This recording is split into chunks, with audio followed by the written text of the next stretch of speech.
We read at the end of Krishma in the Parsha of Tzitzis, Uzechartem es kol mitzvahs Hashem, that you will remember all the mitzvahs of Hashem.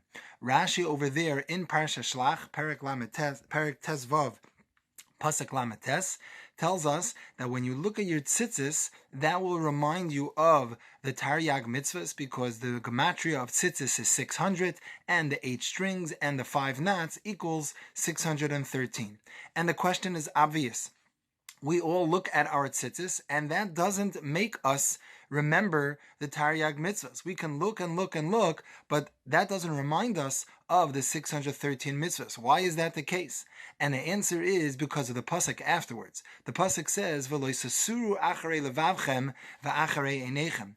If in fact the person doesn't stray after their heart and doesn't stray after their eyes, then they'll be able to see the tzitzis in the proper manner. But if their eyes have seen bad things, if eyes have seen things that are not tznius and they shouldn't be looking at, then their eyes are warped. Their eyes are not in the proper perspective, and they're not going to be able to see things in the Torah-dik way.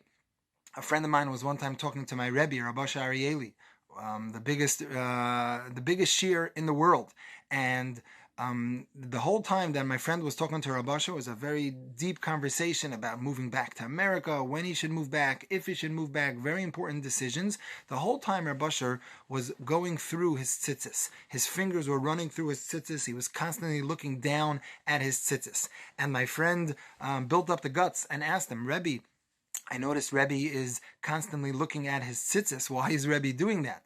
So Reb Asher said that anytime I need to make a big decision, I look at my tzitzis, and it gives me menuchas hanefesh, it gives me yishuv hadas, and that is able to help me make the right conversation. That's because Reb Asher has shmiras einayim, and he looks at the tzitzis, and that calms him down. That brings kedusha to him. Someone one time asked Reb Asher, how come he was zoche to the biggest shiur in the world? And he said because he never walked on Rehov Yafo. Those of you who are not familiar with Rehov Yafo, it's similar to the Times Square of Manhattan, perhaps. I'm not an expert in either one of them, but it's a place where shmiras einayim is a challenge. A person who never goes there will be able to have his eyes on the highest madrega. They say that at the end of Rav Moshe Feinstein's life, he lost his eyesight.